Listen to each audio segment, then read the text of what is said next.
तो बच्चा लोग, ओके, आज है पेपर 2 का रिकॉर्डिंग आपका और एडुसुधा विजय का पेपर 2 है ना? और उसकी रिकॉर्डिंग है, फिजिक्स का टॉपिक है आज का NLM, friction, work energy power, ठीक है? ओके, आओ देखते हैं क्या-क्या हुआ है इसमें। क्वेश्चन नंबर 1 है, इसमें एक स्ट्रिंग सिस्टम दिया हुआ है ना? ओके, और इस ये इक्विलिब्रियम पर है और हमें इन दोनों स्ट्रिंग्स के बीच में टेंशन निकालना है, ठीक है?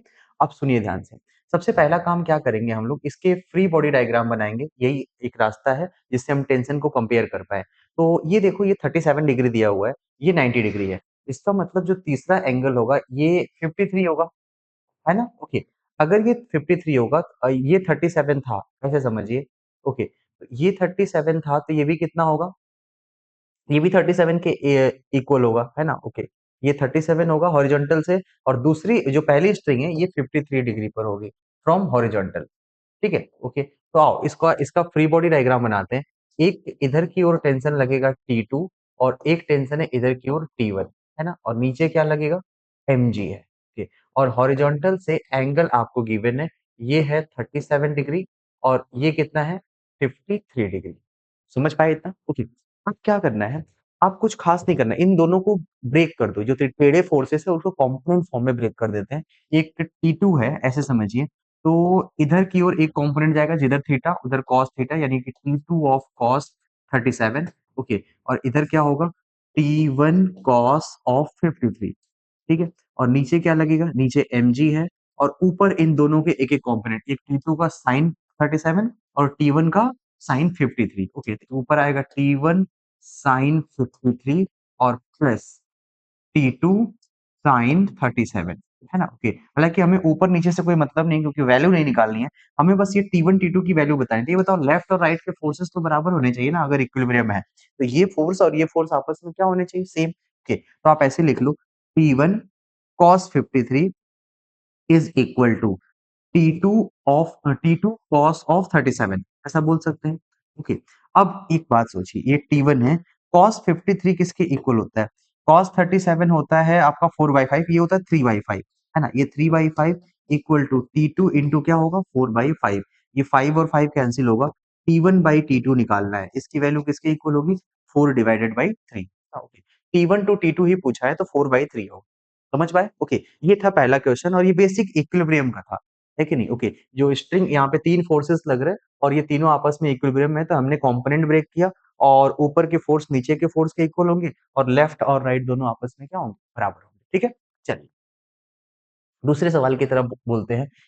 बोला गया कि गन को फायर किया जाता है ना, जो बुलेट निकलता है गन से। ओके, ये जो फिनोमेना है ये फिजिक्स के किस लॉ पर बेस्ड है? यहाँ पे चीजें बताई गई हैं। कंजर्वेशन ऑफ एनर्जी यहाँ पे लगा के एक्सप्लेन किया जा सकता है, या linear momentum, Newton's first law of motion and work energy theorem. देखो, आप भी जानते हो कि जब आप किसी गन को फायर करते हैं हम लोग और बुलेट निकलता है, या कैनन फायर करते हैं, उस केस में उस सिस्टम का मोमेंटम कंजर्व होता है ना? Linear momentum conserve, recoil speed उसी की वजह से आती है। ओके, तो यहाँ पे जो रिकॉइल आ रहा है, रिकॉइल का मतलब जो बैक फ्लो हो रहा है, वो because of conservation of linear momentum होता है ना? ओके, टोटल 0 है, शुरू में थोड़ा-सा पॉजिटिव अगर होगा कोई चीज़ तो वो वापस आएगा, रिकॉइल होगा। तो ये किसकी वजह से होगा? मोमेंटम कंजर्वेशन की वजह से होगा, जो सबसे बेस्ट तरीके से हम इसको एक्सप्लेन कर सकते हैं, है ना? चलो आगे की ओर बढ़ते हैं। थर्ड, एक मंकी है, मास 30 KG, it climbs on a rope which can withstand a tension of 400 Newton, है ना? ओके, इसका मतलब है कि स्प्रिंग जो है उसके मैक्सिमम टेंशन है 400, इससे ज्यादा टेंशन नहीं हो सकता, ये मैक्सिमम है। ओके। अब सुनिए, if monkey initially move down with the acceleration of 2 metre per second square and move up with acceleration of 4 metre per second square, तो हमें बताना है कि टेंशन क्या क्या होगा ऊपर जाते समय और नीचे आते समय। कोई चीज ऊपर जाता है ए एक्सेलरेशन से, तो उसका टेंशन किसके इक्वल होता है? ये हमें याद है, m times of G plus A. M की वैल्यू कितनी है? एम है 30, जी 10 है और अपवर्ड एक्सेलरेशन कितना दिया हुआ था? Upward acceleration is 4। ध्यान से देखिएगा, अप वाला 4 है, ठीक है? 4, ये 14 हो जाएगा, ठीक है? और ये कितना आएगा? 420 न्यूटन। ये टेंशन जब अप आप चल रहा है। टेंशन जब डाउन की बात, एक्सेलरेशन जब नीचे की ओर होगा, तो उस केस में टेंशन का फॉर्मूला क्या होता है? एम जी प्लस ए की जगह क्या हो जाएगा? जी माइनस ए। ये 30 है, जी 10 माइनस ए की जगह कितना है? ए इज 2। ओके, तो ये 8 होगा और कितना आ जाएगा? 240 न्यूटन। अब आइए इसको सॉल्व करते हैं एक एक करके। Tension equal to 400 newton while moving upward, नहीं ये गलत है, ये कितना है 420 आया था व्हाइल मूविंग अप, पहला ऑप्शन तो गलत हो गया है ना। okay. दूसरा, tension equal to 300 newton while moving down, ये कितना आया था हमारा 240, ये कितना है 300, ये भी गलत है। आगे बढ़ते हैं, roof will break while moving down, जब ये नीचे आएगा तो टेंशन होगा 240 और ये टूटेगा कब, जब टेंशन 400 से ज्यादा हो या उसके बराबर हो, है ना। ओके, तो ये तो टूटेगा ही नहीं व्हाइल मूविंग डाउन, तो ये रोप टूट सकता है जब ये ऊपर की ओर जाए, क्यों भाई, क्योंकि ऊपर की तरफ जाने में टेंशन आ रहा है 420 और मैक्सिमम जो रस्सी में टेंशन हो सकता है, the bearing capacity of that particular rope is 400 Newton, तो इसका मतलब है कि ये ऊपर जाएगा तो सेफ नहीं है, तो भी टूटेगा। ओके, चलिए अगला प्रॉब्लम की तरफ बढ़ते हैं। आपसे पूछा गया normal reaction on the block. Okay, एक कोई सेटअप दिया हुआ है, स्ट्रिंग लगाई गई है और सब कुछ गिवन है, हमें नॉर्मल रिएक्शन बताना है। इंक्लाइन प्लेन का नॉर्मल रिएक्शन किसके इक्वल होता है, ये सबको याद है ना। mg का कौन सा कंपोनेंट जाता है, mg cos थीटा, कोई और फोर्स नहीं है जो इस डायरेक्शन में लग रहा हो, तो आंसर केवल mg cos थीटा है। अब ढूंढिए क्या क्या है, m कितना है 10, g इज अगेन 10 और cos थीटा ये एंगल कितना है 60 डिग्री, cos 60 कितना होता है 1/2, इसकी वैल्यू किसके इक्वल हो जाएगी 50 न्यूटन, ये तो बहुत ही आसान है ना, इसके अलावा और कुछ इसमें करना नहीं है। ठीक है, चलो आगे की ओर बढ़ते हैं। नेक्स्ट प्रॉब्लम में आपसे पूछा गया है force acting on a particle of mass 5 KG at t equal to 4 second. इसको फोर्स का बेसिक फॉर्मूला है, अगर मास दिया है तो force is equal to mass into क्या होता है एक्सेलरेशन। अब हमें कुछ भी करके एक्सेलरेशन निकालना है और इन्फॉर्मेशन एक्सेलरेशन का कुछ दिया नहीं है, एक चीज गिवन है यहाँ पे, वेलोसिटी टाइम का ग्राफ दिया हुआ है और ध्यान से देखो वेलोसिटी जो है वो 3 सेकंड से कुछ ना कुछ वैल्यू है 5 और उसके बाद ये 5 ही रह रहा है 4 सेकंड और उसके आगे तक, यानी वेलोसिटी कांस्टेंट है और वेलोसिटी कांस्टेंट होने का मतलब होता है कि एक्सेलरेशन क्या है जीरो, और एक्सेलरेशन जीरो है तो मास कितना भी हो, मास कुछ भी है, फोर्स भी क्या होगा जीरो होगा, है ना। ये फोर्स की वैल्यू जीरो होगी, यानी कि कोई भी फोर्स नहीं लग रहा है इस पे किसी भी टाइम पर, बिकॉज वेलोसिटी इज कांस्टेंट, है ना। अगर वेलोसिटी चेंज होता तो हम स्लोप निकालते, एक्सेलरेशन आता, मास से गुना करते तब जाके आंसर आता, बट यहाँ पे तो स्लोप है ही नहीं, जीरो स्लोप है, तो जीरो वर्क डन भी आ जाए, फोर्स भी आ जाएगा। ओके, नेक्स्ट प्रॉब्लम की तरफ बढ़ते हैं और इसमें 3 ब्लॉक का सेट दिया हुआ है ना। ओके, 5 केजी 3 केजी 2 केजी और ये किसी स्मूथ सरफेस पे रखा हुआ है, आई थिंक हाँ स्मूथ सरफेस पे रखा हुआ है और ये चल रहा है और हमें बताना है net force on 2 KG block. एक काम करो, सिस्टम का एक्सेलरेशन बताओ, हमें याद रखना नेट फोर्स निकालना है, हम कॉन्सेप्ट क्या यूज करने वाले हैं, जिस पर भी नेट फोर्स निकालना है, नेट फोर्स की जो वैल्यू होती है ये होता है मास इनटू एक्सेलरेशन, बस इतना होगा, है ना। Net force equal to mass into acceleration, mass मुझे पता है 2 केजी पे निकालना है, बस मुझे एक्सेलरेशन निकालना है। अब सब ये कनेक्टेड बॉडी है तो जो 2 केजी का एक्सेलरेशन होगा वही 3 का होगा, वही 5 का होगा, वही पूरे सिस्टम का होगा, है ना। ओके, तो एक्सेलरेशन ऑफ सिस्टम किसके इक्वल होता है, net force by total mass, total mass कितना है 2 प्लस 3 प्लस 5 और नेट फोर्स किसके इक्वल है 10 न्यूटन। ओके, 10 बाई ये 5 3 8 प्लस 2 10, ये किसके इक्वल हो जाएगा 1 मीटर पर सेकंड स्क्वायर। अब बताओ नेट फोर्स ऑन 2 केजी किसके इक्वल होगा, मास into acceleration, mass is 2 acceleration is 1, answer किसके इक्वल आएगा 2 न्यूटन। ओके, 2 न्यूटन है ना यहाँ पे, हाँ ओके, तो बस यही कर देना था आपको और कुछ करने की जरूरत नहीं थी। नेक्स्ट प्रॉब्लम की ओर आते हैं, ये है फ्री बॉडी डायग्राम का प्रॉब्लम, है ना। ओके, एक रॉड है जो किसी स्ट्रिंग से अटैच्ड है, ओके, और यहाँ पे ग्राउंड से कांटेक्ट में है, हाँ नॉर्मल लग रहा है तो ग्राउंड से कांटेक्ट में होगा, ठीक है ओके, तो ये दो चीजें हैं और आपको बताना है इसका करेक्ट एफबीडी क्या होगा। तो देखो सबसे पहली बात ये है ना, दो चीजें हैं, टेंशन हमेशा अलोंग द स्ट्रिंग और बॉडी से दूर लगता है और नॉर्मल कांटेक्ट जहां जहां कांटेक्ट वहां वहां लगेगा नॉर्मल और सरफेस के क्या होगा परपेंडिकुलर, बस इतना सा गेम है। ओके, तो यहाँ पर ध्यान से देखो पहले ऑप्शन में ये जो रिएक्शन था नॉर्मल, ये किसी एंगल पर लग रहा है इस हॉरिजॉन्टल सरफेस से, ये तो पॉसिबल ही नहीं है, इसको तो परपेंडिकुलर लगाना है, समझ पा रहे हैं। ओके, और दूसरा भी गलत है, दूसरा क्यों गलत है, चलो आपने नॉर्मल को ऊपर लगा दिया, ये ऑलमोस्ट वर्टिकल जैसा होगा, अगर वर्टिकल होगा तभी सही माना जाएगा, टेंशन इधर की ओर लग रहा है, ओके, इसमें कोई दिक्कत नहीं है, बट अवे लगना चाहिए बॉडी से, ये टुवर्ड लग रहा है इसलिए ये गलत है। ओके, तीसरा क्वेश्चन जो है वो ये है कि कॉन्टेक्ट है यहाँ से नॉर्मल लगा, चलो कोई बात नहीं, ये टेंशन लगा और नीचे की ओर mg लगा, ये सही हो सकता है और एक है नन ऑफ दिस। अब इसमें तो ये देखो अवे फ्रॉम द स्ट्रिंग, ये बेस्ट पॉसिबल आंसर हमारे हमारे पास थर्ड लग रहा है। थर्ड को लगा लेते हैं, नन ऑफ दिस में कुछ पता नहीं, ये इसलिए गलत है कि टुवर्ड है और ये क्या है, ये आपका परपेंडिकुलर नहीं है।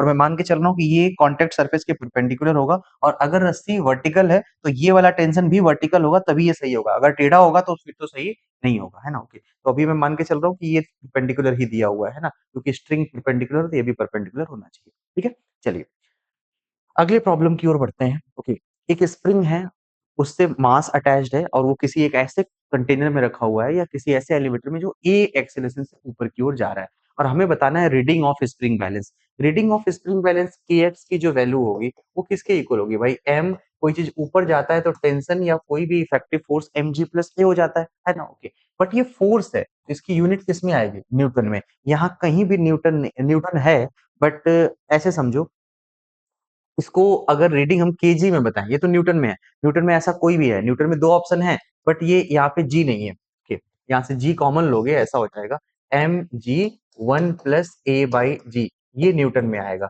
और इसको जी से डिवाइड कर दोगे तो केवल एम बचेगा, 1 + a/g। और अगर आप जी से डिवाइड किए तो ये इसको केजी वेट बोलेंगे, है ना। ओके, केजी वेट में ये आंसर है और न्यूटन में ये आंसर है। तो हमारे पास कौन सा आंसर सही बचता है, केजी वेट में यही वाला ऑप्शन आपका डी सही बचता है ना। Okay, ये mg प्लस ए होता, लेकिन ये एक्चुअल में फोर्स की डायमेंशन है, जिसकी यूनिट न्यूटन ना होके केजी होनी चाहिए थी। समझ गए। ओके, तो ऑप्शन आपका फोर्थ हो जाएगा। चलो आगे की ओर बढ़ते हैं, और हमारे पास एक डबल ब्लॉक सिस्टम है, फ्रिक्शन का ही क्वेश्चन होगा, है ना। ओके, एक ब्लॉक है 2 kg, एक 8 kg का है, और गिवन है आपको, it is placed over a rough horizontal surface, coefficient of friction between B and floor is 0.5, ये है 0.5 यहाँ का फ्रिक्शन। ओके, और कोफिशिएंट ऑफ फ्रिक्शन बिटवीन, हाँ यहाँ का फ्रिक्शन है 0.4, यानी दोनों ही स्मूथ नहीं है, दोनों ही रफ है। Okay, और आपने एक हॉरिजॉन्टल फोर्स लगाया 10 न्यूटन का, और बोला क्या जा रहा है, हमसे पूछा गया है force of friction between A and B, इस दोनों ब्लॉक्स के बीच में कितना फोर्स ऑफ फ्रिक्शन है, यही बताना है। तो अब सबसे पहला काम तो ये है कि देखो, फोर्स ऑफ फ्रिक्शन तभी होगा जब इनके बीच में रिलेटिव मोशन की टेंडेंसी होगी। अब वो तभी होगा जब ये चल रहा होगा, है कि नहीं। ओके, और ये धीरे या तेज चलने की कोशिश करेगा, तब जाके फ्रिक्शन लगेगा, अदरवाइज तो फ्रिक्शन का कोई मतलब नहीं बनता है। तो पहले ये पता करो कि ये पूरा सिस्टम चलेगा कि नहीं चलेगा। तो ये मैं मान के चलता हूँ कि ये दोनों अभी साथ में है, ये 2 है, ये 8 है, दोनों मिलके कितने हो जाएंगे, 10 kg। ओके, तो एक 10 kg का ब्लॉक है। ओके, ये 10 kg का ब्लॉक है, उसके पीछे फ्रिक्शन लगेगा, मैक्सिमम फ्रिक्शन कितना लगेगा, म्यू टाइम्स ऑफ नॉर्मल, यानी mu times of M G, total M ji.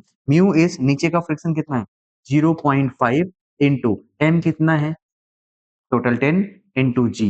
Okay, ये कितना आएगा, ये आएगा 50 न्यूटन। मतलब ये है कि ये पूरे जो ग्राउंड है इस पे 50 न्यूटन का मैक्सिमम फोर्स ऑफ फ्रिक्शन लग सकता है, लगेगा कि नहीं लगेगा नहीं पता। ओके, कितना लग सकता है, और आपने जो लगाया है वो 10 न्यूटन का फोर्स लगाया है।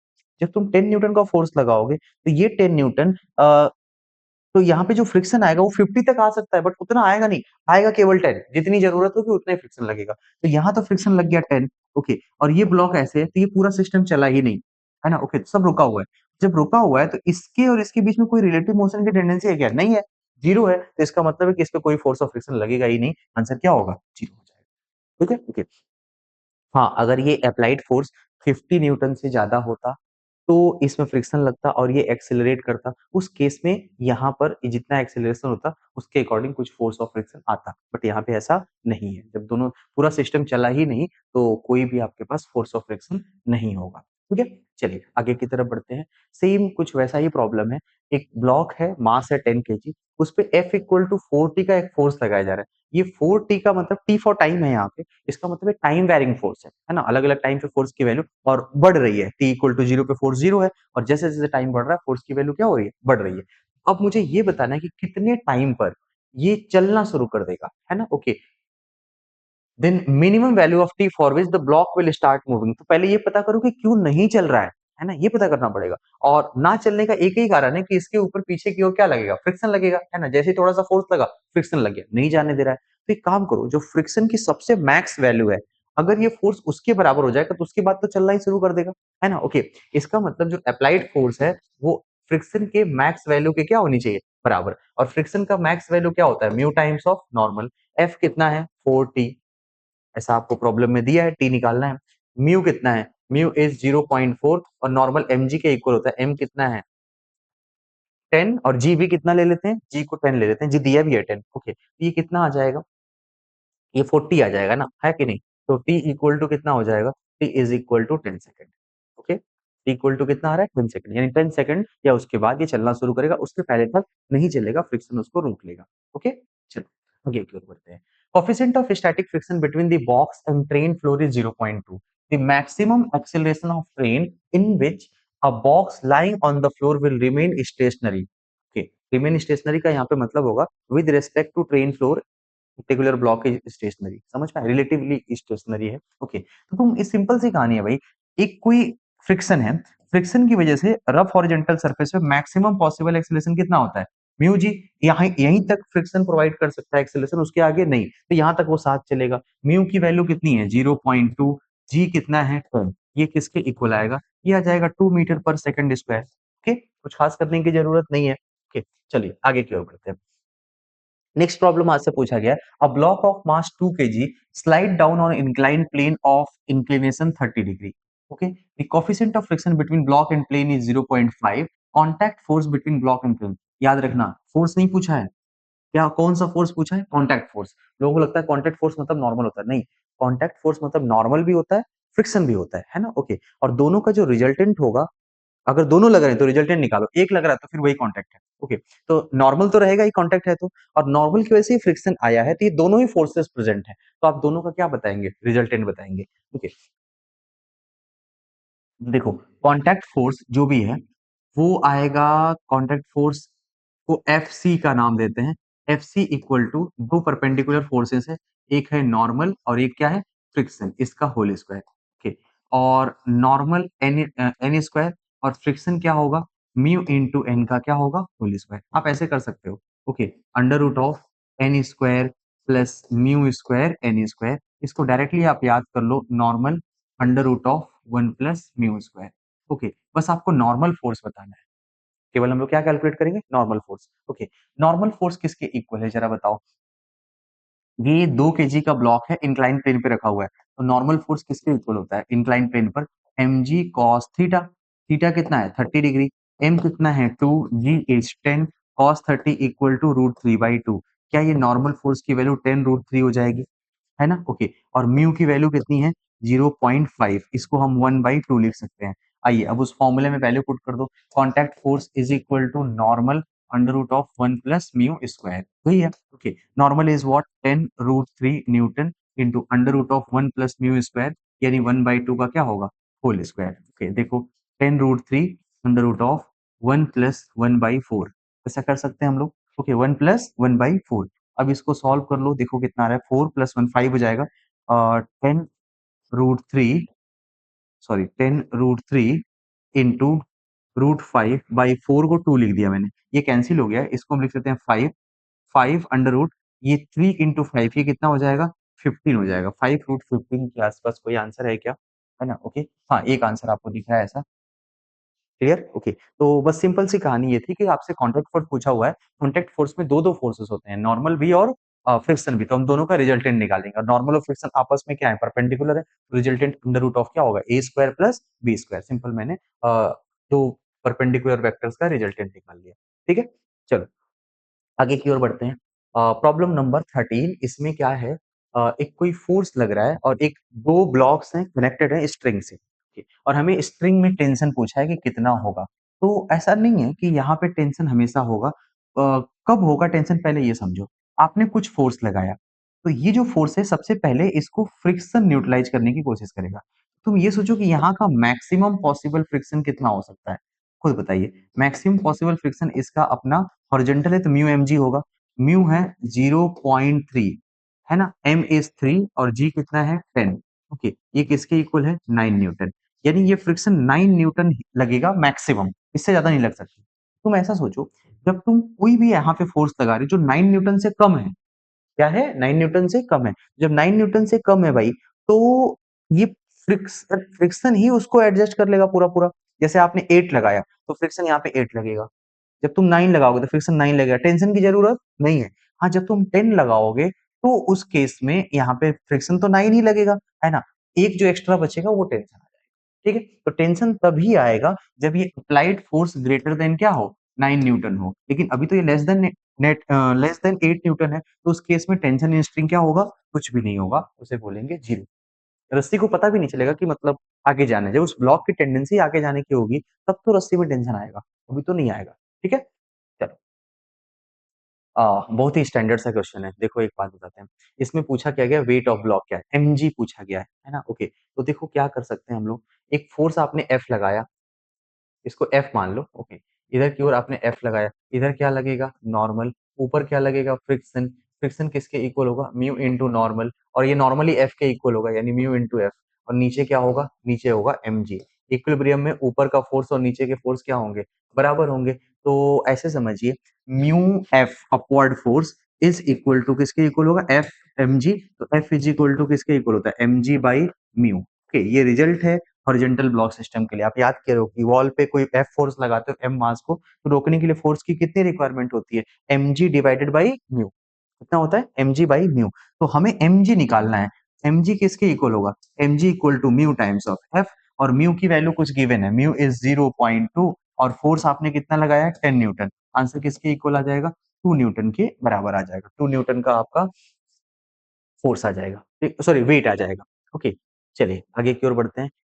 नेक्स्ट एक प्रॉब्लम है, इसमें दिया क्या गया है? कर्व रोड है ना? ओके, डायमीटर गिवन है। डायमीटर जनरली आपको रेडियस निकालना पड़ेगा। रेडियस किसके इक्वल हो जाएगा? 0.9 किलोमीटर। कैसे पता चला? मैंने 1.8 किलोमीटर का हाफ कर दिया।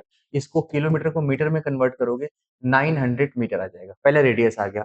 सो that no friction is required, vehicle to turn with the speed of 30 metre per second, angle of banking. देखो कोई भी व्हीकल है जो टर्न लेता है, उसके दो ही पॉसिबल केसेस हैं। या तो वो फ्रिक्शन की वजह से होगा, या बैंकिंग की वजह से होगा, या दोनों की वजह से होगा। समझ पा रहे हैं? फ्रिक्शन, बैंकिंग, या दोनों कंबाइंडली काम करेंगे। तो यहाँ पे बोला कि फ्रिक्शन की जरूरत नहीं है, तो केवल और केवल क्या है?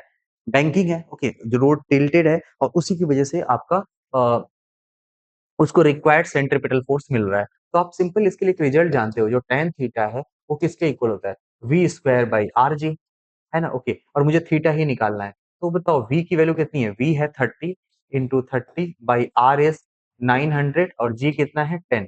ये बताओ, ये 30 900 कैंसिल हो गए, तो 1/10 आ गया। 1/10 को हम क्या बोलते हैं? 0.1। Tan theta equal to 0.1, theta equal to क्या होगा?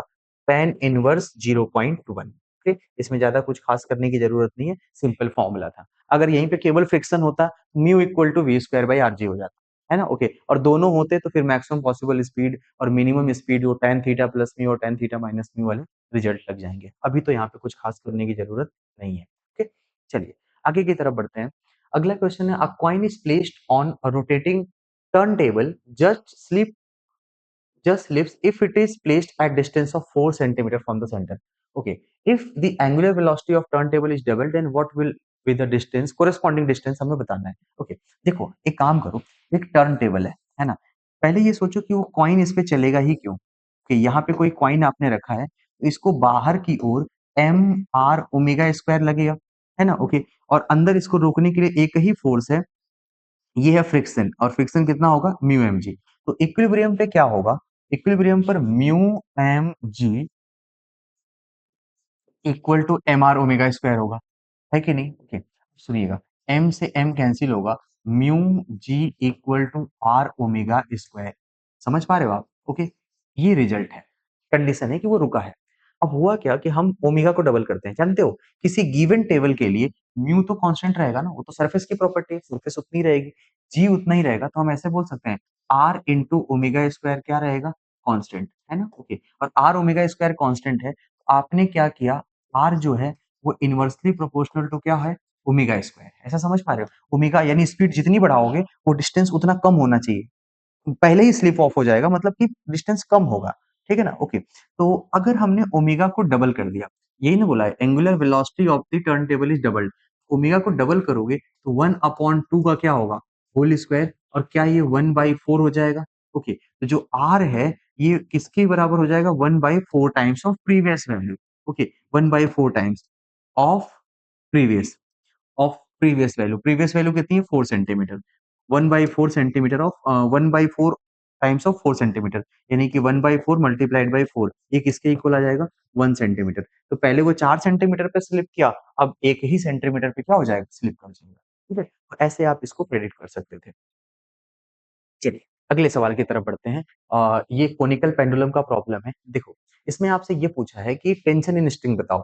तो तुम ऐसा समझो कि ये जो बॉब है ना? नीचे की ओर क्या है? मास mg, ऊपर की ओर क्या लग रहा है? ये इधर थीटा है तो ऊपर की ओर ये क्या लगेगा? t cos थीटा, और इधर की ओर क्या जाएगा? t sin theta. और अगर मैं पार्टिकल के फ्रेम से एफबीडी बनाऊं तो एक बाहर की ओर फोर्स लगेगा, और वो क्या होगा? m, इसकी अपनी radius r into omega square.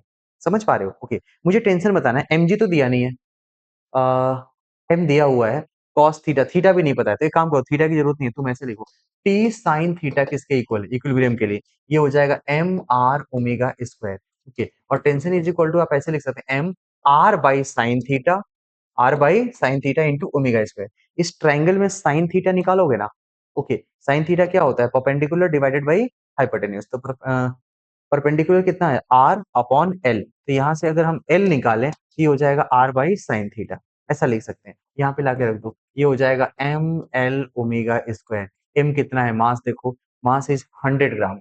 100 ग्राम को 0.1 kg लिख सकते हैं, है ना? ओके, लेंथ ऑफ स्ट्रिंग कितना है?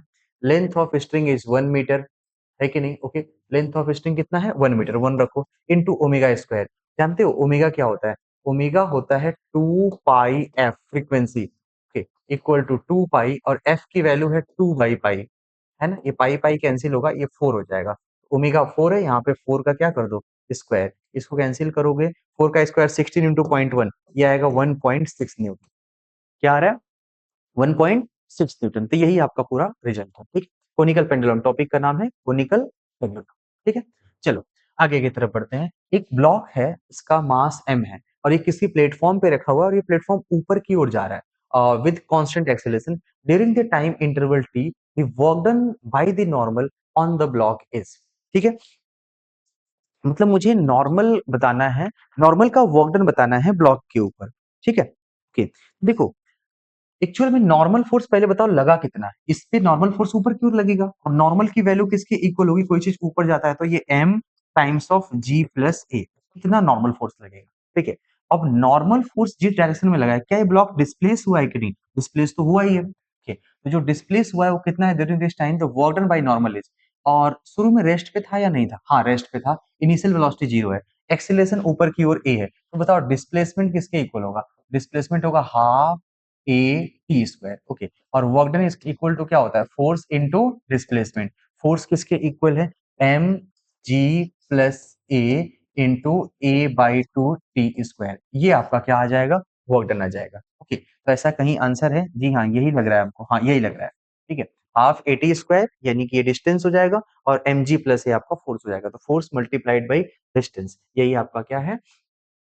वर्क डन है। ठीक है, आगे की तरफ बढ़ते हैं। A body of mass 20 kg is moving on floor with initial kinetic energy of 900 joule. Okay, mass given है, इनिशियल काइनेटिक एनर्जी, कुल मिला के स्पीड दिया है आपको। Okay, the body stop after 6 seconds due to friction between the body and floor, the value of coefficient of friction is। एक काम करो, तुम पहले ये पता करो कि कितनी स्पीड से चल रहा था। तो काइनेटिक एनर्जी की वैल्यू किसके इक्वल होती है? Half M we square. Okay, तो v की वैल्यू किसके इक्वल होगी? रूट ऑफ 2 k बाई m।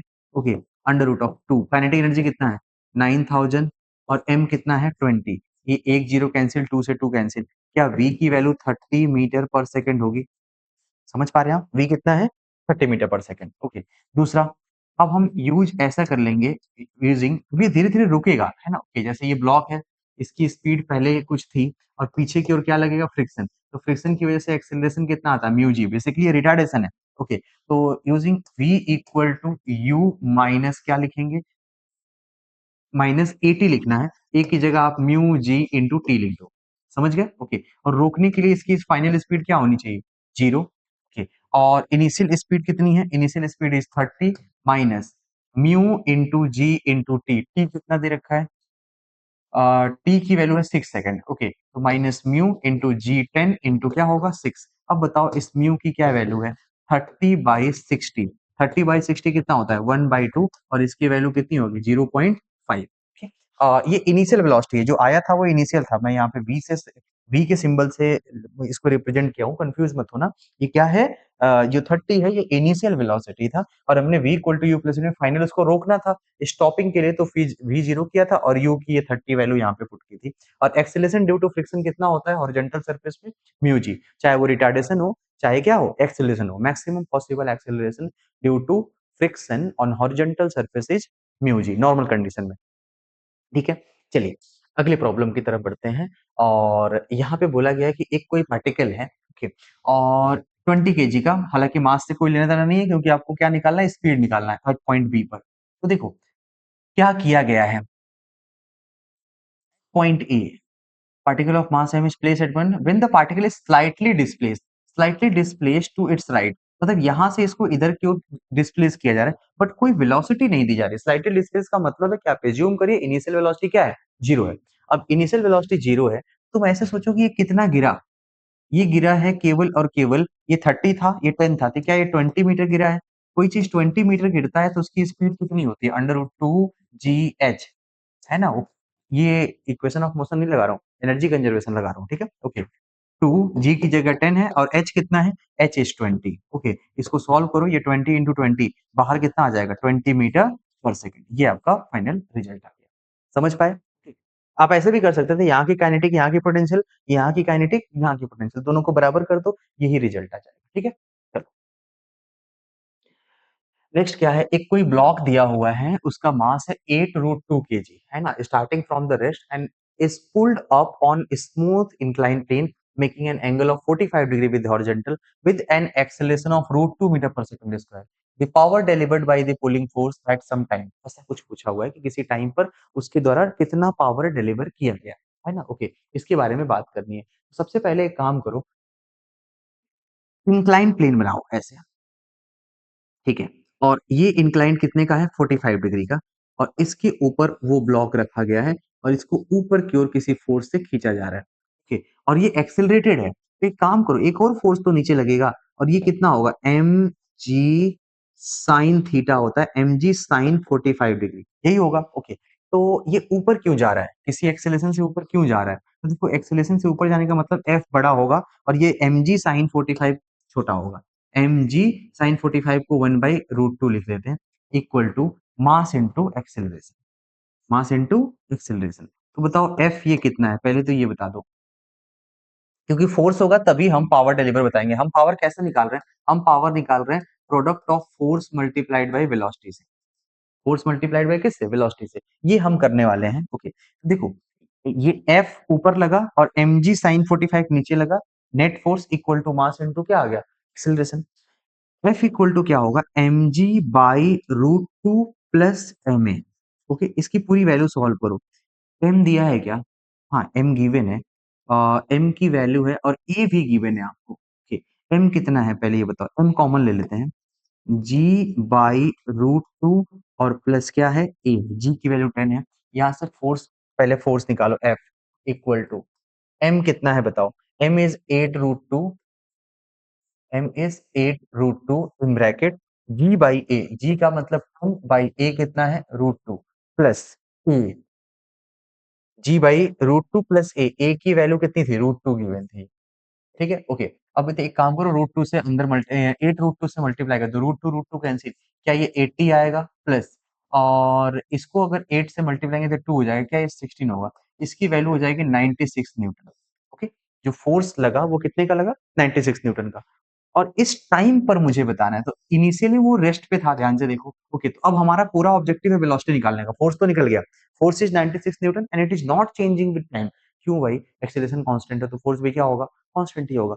आइए हमें वेलोसिटी निकालनी है किसी टाइम टी पर, हम इक्वेशन ऑफ मोशन लगा सकते हैं क्या, v equal to U plus क्या होता है 80, इनिशियल वेलोसिटी जीरो है, एक्सेलरेशन इज √8 और टाइम किसके, सॉरी, एक्सेलरेशन इज √2 और टाइम है √8, इन दोनों को गुना कर दो, है ना, मैंने t की वैल्यू पहले a की बाद में रख दी है, ये अंडर रूट 16 होगा, क्या ये 4 मीटर पर सेकंड हो जाएगा, है ना, ओके। और उस कंडीशन में वेलोसिटी मिल गई और फोर्स मिल गया, तो पावर किसके इक्वल होता है, instantaneous power, product of force and velocity, force is 96 और वेलोसिटी कितना है 4, ये किसके इक्वल हो जाएगा, ये आ जाएगा 384, हाँ 384 न्यूटन के बराबर आ जाएगा, है ना? 384 न्यूटन नहीं आएगा बच्चा, ये पावर है ना, पावर किसमें आता है? वॉट में आता है। ओके, 384 वॉट है।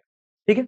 चलिए, नेक्स्ट प्रॉब्लम क्या है? A bullet of mass 200 gram moving with velocity of 20 metre per second. Okay, it strikes a fixed wooden block and come out from other side with velocity of 10 metre per second, work done by resistive force. देखिए देखिए, simple सी बात है, एक कोई wooden block है ना? Okay, और इसके अंदर एक बुलेट है जो एंट्री कर रहा है कितनी स्पीड से? 20 मीटर पर सेकंड से, और फिर यहाँ से एग्जिट कर रहा है कितने से? 10 मीटर पर सेकंड से। तो इसकी काइनेटिक एनर्जी कम हो रही है। कम कैसे हुई? क्योंकि इसके अंदर कुछ रेजिस्टिव फोर्स थे जो काम किए इस वुडन मटेरियल के अंदर। ये जब गया है तो उसको रोका गया है ना? इस मटेरियल के थ्रू पास किया तो रोका गया है। तो एक काम करो, कोई भी फोर्स इसमें वर्क किया है तो वर्क डन किसके इक्वल होता है? चेंज इन काइनेटिक एनर्जी, है ना? Okay, change in kinetic energy का मतलब क्या होता है? Half M final speed whole square minus initial speed whole square. बस इतना कर दो, वर्क एनर्जी थ्योरम लगा रहे हैं हाफ।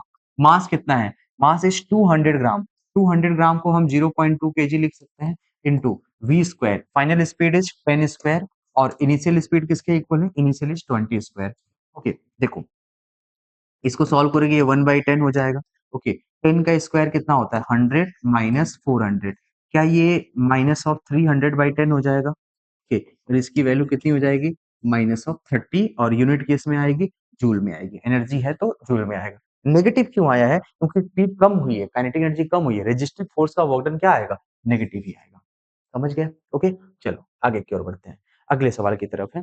थोड़ा थियरी का क्वेश्चन है, असर्शन रीजन। देखिए क्या होता है। Work done bye a spring force in a closed path is always zero. ठीक है? ओके, अब उसका रीजन भी पढ़ते हैं। Spring force is conservative in nature. देखो ये बात तो सही है कि स्प्रिंग फोर्स क्या होती है? कंजर्वेटिव होती है, और कंजर्वेटिव फोर्स की एक प्रॉपर्टी है, वो क्या है कि उसका जो वर्क डन होगा वो पाथ पे डिपेंड नहीं करता है। और मतलब आप एक जगह से चल रहे हैं और दूसरी जगह पे पहुंचे तो वो उस इनिशियल और फाइनल पॉइंट पे डिपेंड करता है। अगर इनिशियल और फाइनल पॉइंट सेम है, मतलब आप क्लोज पाथ में चल रहे हैं, तो वर्क डन हमेशा क्या होता है? जीरो। और ये कौन कौन से फोर्सेस होते हैं? ये ग्रेविटी होता है, ये इलेक्ट्रोस्टैटिक फोर्स है ना? इलेक्ट्रिक फील्ड वाला जो फोर्स आता है वो, स्प्रिंग फोर्स, ये सब क्या है? सब कंजर्वेटिव है, और सब में क्लोज पाथ का वर्क डन क्या होता है? जीरो होता है। तो स्प्रिंग का भी होगा, है ना? तो आप देखो, work done bye spring force in a close path is always zero, ये बात सही है। क्यों? क्योंकि भाई ये कंजर्वेटिव है। तो इसका मतलब है कि इस कंडीशन में असर्शन तो सही है, ओके, रीजन भी सही है, और ये आपस में कोरिलेटेड भी है, मतलब दे आर एक्सप्लेनिंग। ओके, तो इस बात के लिए कौन सा सबसे करेक्ट आंसर होगा? पहला ही होगा। Both assertion reason are true and the reason is correct explanation of assertion. समझ पाए? ओके, नेक्स्ट आपके पास एक कोई पार्टिकल है और मूव करता है एक्स एक्सिस के अलोंग, और आपको फोर्स दिया है, फोर्स वेरिएबल है, 0 से 2 मीटर जा रहा है, आपको वर्क डन बताना है। कुछ खास नहीं करना भाई, इस ये तो सबसे आसान क्वेश्चन है। इंटीग्रेशन क्या होता है? एफ डी एक्स, बस यही कर लो। फोर्स की वैल्यू कितनी है? 7 माइनस 2x प्लस क्या होगा? 3x square D x. ऐसा कुछ होगा, और आप x की कुछ लिमिट लगाएंगे कि कहाँ से चलना शुरू किए और कहाँ पे आपने फिनिश किया। ठीक है, 0 to 2। ओके, अब ये सिंपल इंटीग्रेशन है। 7 dx का क्या होता है? x, है ना? Okay, minus 2 x square by 2 plus 3 x cube by 3। Okay, और अब हम लोग को लिमिट्स पुट करने हैं फ्रॉम 0 to 2। जीरो रखने पे सब जीरो ही हो जाएगा, बस 2 पुट कर दो। ओके, ये आएगा 7 इंटू 2 माइनस ये 2 से 2 कैंसिल हो जाएगा, और ये 2 जब पुट करोगे तो 2 का स्क्वायर, और प्लस 3 से 3 कैंसिल, 2 का क्या होगा? क्यूब। अब बताओ ये कितना है? 14 माइनस 2 का स्क्वायर कितना होता है? 4 प्लस 2 का क्यूब कितना होता है? 8। ओके, तो ये आ जाएगा प्लस 4। क्या ये 18 जूल के बराबर आएगा? है ना? ओके, ऐसा कोई ऑप्शन है क्या? पहला ही है। ओके, बस आपको सिंपल इंटीग्रेशन करना था और कुछ करने की जरूरत नहीं थी। वर्क डन निकालना है, फोर्स वेरिएबल है, आप क्या करेंगे? इंटीग्रेट करेंगे। ठीक है, चलो आगे की ओर बढ़ते हैं। देखिए, energy is the cost for doing work and work is the effect. ये पहली लाइन है, कुछ बोला गया है, पता नहीं क्या है, देखते हैं। Energy is a scalar quantity, ये भी बात सही है, but power is a vector quantity. नहीं नहीं नहीं, एनर्जी और पावर दोनों ही क्या होते हैं? स्केलर होते हैं। ठीक है, ये दूसरा स्टेटमेंट तो गलत है। पहले तो ये समझ में, बी गलत है। ए के बारे में सोचते हैं। Energy is the cost for doing work and work is effect. देखिए, एनर्जी क्या होती है? एनर्जी होती है कैपेसिटी टू डू वर्क। अगर एनर्जी है तो वर्क हो सकता है, नहीं है तो नहीं वर्क हो सकता है। समझ पाए? ओके, तो एनर्जी का होना मतलब वर्क डन होने की एक पॉसिबिलिटी है ना? ओके, एनर्जी एक्चुअल में कॉज है, एनर्जी की वजह से ही वर्क हुआ है। सपोज आप, मेरे पास कुछ पैसे हैं, मैं आपको देना चाहता हूँ, है ना? तो मैंने जो पैसे दिए वो मेरे आपके बीच में जो ट्रांज़ैक्शन हुआ, वो उस ट्रांज़ैक्शन का जो अमाउंट है, वो वर्क डन है। और जो पैसा मेरे पास था वो एनर्जी है। ₹100 मेरे पास है, तो मैं ₹100 खर्च कर सकता हूँ, तो वो मेरी एनर्जी है ना? बट मैं खर्च तो केवल 20 कर रहा हूँ, इसका मतलब वर्क डन 20 है, मेरी एनर्जी 20 कम हो गई क्योंकि मैंने पॉजिटिव वर्क डन किया। अगर मैं किसी से लेता तो हमारी एनर्जी बढ़ती, तो मेरा पैसा बढ़ता। ओके, पैसे हैं तो मैं खर्च कर सकता हूँ, तो खर्च करना मेरा इफेक्ट है। कॉज़ क्या है? मेरे पास पैसे हैं। ओके, तो किसी सिस्टम के पास एनर्जी है, इसका मतलब है कि वो क्या कर सकती है? खर्च कर सकती है उस एनर्जी को, यानी वो वर्क कर सकती है। वर्क एक उसका इफेक्ट है, कॉज़ नहीं है। समझ पाए? ओके, तो ये पहली लाइन तो सही है, दूसरी गलत है, इसका कोई रिलेशन भी नहीं है। तो क्या लगाओगे? A and B are correct, A is correct, B is incorrect. समझ पाए? ओके, चलो आगे बढ़ते हैं।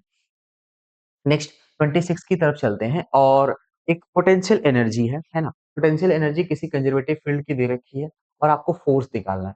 एक बात सोचो, पोटेंशियल एनर्जी एक्स और वाई दोनों पे डिपेंड कर रहा है।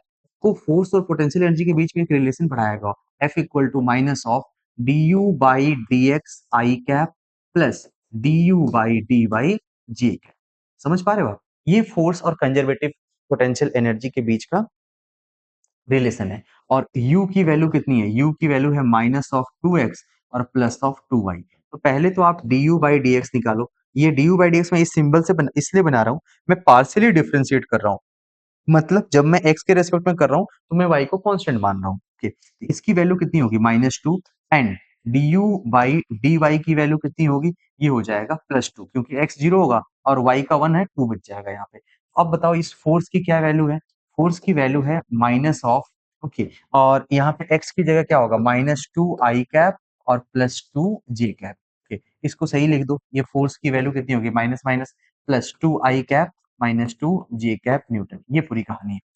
2 i cap -2 j cap newton. अब एक बात बताओ, मुझे क्या बताना था? Magnitude of force at some point. एक बात बताइए, क्या ये एक्स वाई पे डिपेंड कर रहा है? नहीं, ये तो कांस्टेंट फोर्स है ना? तो ये कहीं भी निकालो यही आएगा। बस इसका मैग्नीट्यूड निकालना है। मैग्नीट्यूड कैसे निकालेंगे? अंडर रूट आई के कोएफिशिएंट का स्क्वायर और जे के कोएफिशिएंट का स्क्वायर। ये 2 स्क्वायर ये किसके इक्वल होगा? 2√2 न्यूटन। किसके इक्वल आएगा? 2√2 न्यूटन। समझ पाए? कि यही करना था और कुछ खास नहीं करना था। नेक्स्ट आगे की तरफ बढ़ते हैं और इसमें फोर्स और डिस्टेंस दे रखा है। डिस्टेंस मीटर में, फोर्स न्यूटन में, मतलब सब कुछ क्या है? एसआई यूनिट में। और मुझे क्या बताना है? Work done on the particle by this force बताना है इन 24 मीटर। 24 मीटर तो ये पूरा यहाँ से यहाँ तक है। एक बात बताओ, वर्क डन किसके इक्वल होता है? Area of FX graph. यही होता है ना, area of force displacement graph. समझ पा रहे हैं? ओके, ये वर्क डन है आपका।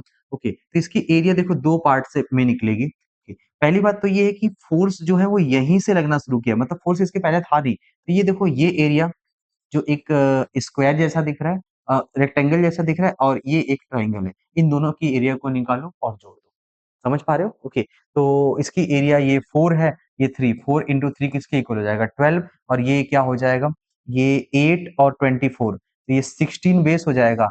हाफ बेस 16 इंटू हाइट कितना है? 3। अब इसको डिवाइड करोगे 24 हो जाएगा। 24 प्लस 12 36 के आसपास आ जाएगा। समझ गए आप? ओके, चलिए अगले क्वेश्चन की तरफ बढ़ते हैं। आपसे पूछा गया है कि नॉर्मल फोर्स रोड पे सबसे ज्यादा कहाँ पर होगा? ये आपको भी पता है कि जहां पर सबसे लोएस्ट पॉइंट होता है वहां पे नॉर्मल सबसे ज्यादा होता है, और जब ऐसे होता है तो नॉर्मल सबसे क्या होता है? कम होता है। ऐसा क्यों होता है आपको बता देते हैं। जो ये पॉइंट है, इस अगर ये v स्पीड से चल रहा है तो नीचे लगेगा mg, ऊपर लगेगा नॉर्मल, और सेंटर नीचे है, अवे फ्रॉम सेंटर एक और फोर्स लगेगा mv स्क्वायर बाई आर। यहाँ से नॉर्मल निकालोगे तो ये आएगा mg minus mv square by r. But अगर कहीं कॉन्केविटी है, कुछ इस तरीके से है, इसका नॉर्मल ऊपर, नीचे क्या लगेगा? mg, और mv square by r away from centre, तो ये नीचे की ओर लगेगा mv स्क्वायर बाई आर। तो अब बताओ, नॉर्मल ये फोर्सेस को बैलेंस करो, तो नॉर्मल इक्वल टू क्या होगा? mg प्लस क्या होगा? mv square by r. Okay, और अगर प्लेन सरफेस है, मान लो इसी पे ऐसा सी है, ऊपर नॉर्मल नीचे mg, तो प्लेन पे नॉर्मल mg के बराबर है। इस पर पॉइंट पे नॉर्मल जो है वो mg में mv square by R add हो जाता है। समझ पा रहे हो? ओके, अब हमें बताना है कि सबसे ज्यादा कहाँ पे होगा। तो देखो, ये ओ पॉइंट पे तो नहीं होगा, वो हॉरिजॉन्टल है। बी पर तो और भी कम होगा, सबसे सबसे कम होगा। और हमें क्या बताना है? Normal reaction road very is, अच्छा मैक्सिमम मिनिमम दोनों बताना है। ओके, तो सबसे पहले मैक्सिमम एट ए, अच्छा हो सकता है। मैक्सिमम एट सी ये भी हो सकता है क्योंकि ए सी दोनों है। मैक्सिमम एट बी नहीं ये गलत है। Same at A B C नहीं ये भी गड़बड़ है। ठीक, तो अब इन दोनों में पूरी लड़ाई है। देखो एक काम करते हैं। ये जो सी पॉइंट है ये इसका रेडियस ऑफ कर्वेचर थोड़ा अलग है और इसका रेडियस ऑफ कर्वेचर अलग है। इसका कर्वेचर ये बहुत जल्दी से चेंज हो रहा है ना। ओके इसकी आर की वैल्यू बहुत कम है एज कम्पेयर टू सी। यहाँ पे रेडियस छोटा सा बनेगा। जब आर कम होगा तो नॉर्मल क्या होगा ज्यादा, तो जितना ज्यादा कर्व होगा उतना ज्यादा आपका क्या होगा नॉर्मल। समझ पाए? ओके मैं रेडियस को कंपेयर करके निकाला हूँ। यहाँ पे ए और सी दोनों पे ज्यादा है। ए और सी दोनों में से ए पर ज्यादा है क्योंकि ए की रेडियस कम है, वहां सर्कल ज्यादा बना है। ठीक है चलिए एक एफएक्स ग्राफ है फोर्स और डिस्प्लेसमेंट का। ओके और इसमें टाइप ऑफ इक्विलिब्रियम की डिस्कशन करनी है कि वो स्टेबल है अनस्टेबल है और कौन से पॉइंट पे क्या है। देखो क्या कर सकते हैं। सिंपली मैं डेफिनेशन से कर देता हूँ। डेफिनेशन ये है कि स्टेबल इक्विलिब्रियम की डेफिनेशन पहले समझते हैं। आपने क्या किया एक कोई पार्टिकल लिया जहाँ मेन पोजीशन पे है, वहां से आप उसको डिस्प्लेस कर दिया। ठीक है अगर तुम डिस्प्लेस कर रहे हो और वापस वो वहीं आ रहा है तो हम बोलेंगे कि वो स्टेबल इक्विलिब्रियम है, और नहीं आया वो मेन पोजीशन से दूर चला गया उसको बोलेंगे वो अनस्टेबल इक्विलिब्रियम है। सिंपल सी कहानी है। ओके तो और ये पहचानेंगे कैसे, ऐसे समझो ये फोर्स है और ये एक्स है। मैंने ऐसा कुछ ग्राफ बनाया, ये मेन पोजीशन था, फोर्स 0 था। इसके पीछे अगर मैं पार्टिकल को यहाँ डिस्प्लेस करूंगा तो फोर्स ये लगा, ये ऊपर का फोर्स, इसको बोलते हैं पॉजिटिव फोर्स। ये ऊपर है तो पॉजिटिव है। पॉजिटिव मतलब अवे फ्रॉम दी सेंटर मतलब ओरिजिन। और अगर मैं इससे इधर की तरफ डिस्प्लेस करता हूँ ये फोर्स नेगेटिव है। नेगेटिव का मतलब इसको पीछे खींचा है। मतलब जब पार्टिकल को आगे डिस्प्लेस करे तो पीछे आ रहा है, पीछे डिस्प्लेस करे तो आगे जा रहा है। ऐसा कोई भी ग्राफ जिसका स्लोप मोर देन 90 होगा वो स्टेबल इक्विलिब्रियम होगा, और जिसका लेस देन 90 होगा वो क्या होगा अनस्टेबल होगा। तुमसे पूछा था स्टेबल इक्विलिब्रियम, तो स्टेबल इक्विलिब्रियम में ये x1 ये देखो ये नीचे से ऊपर की ओर जा रहा था, ये नहीं होगा और इसका स्लोप ज्यादा है ऐसा है, तो ये x2 ही क्या हो जाएगा stable, x1 is unstable equilibrium. समझ पाए? ओके चलो अगले प्रॉब्लम की तरफ बढ़ते हैं। आपसे पूछा गया वर्क डन, है ना? ओके अब वर्क डन पढ़ते ही आपको समझ में आता है कि या तो हम फोर्स इंटू डिस्प्लेसमेंट करेंगे या इंटीग्रेशन करेंगे अगर वेरिएबल फोर्स होगा तो, या फिर हम एरिया निकालेंगे किसी ग्राफ का नहीं, फोर्स डिस्प्लेसमेंट ग्राफ का केवल निकालेंगे। ठीक है ना? ओके ऐसा नहीं किसी कोई भी ग्राफ दिया एरिया निकाल रहे हैं, ऐसा नहीं होता। ओके तो ये देखो पहले ग्राफ कौन सा है, पोजीशन और टाइम का ग्राफ है। पोजीशन टाइम ग्राफ से आप वर्क डन तो नहीं निकाल सकते।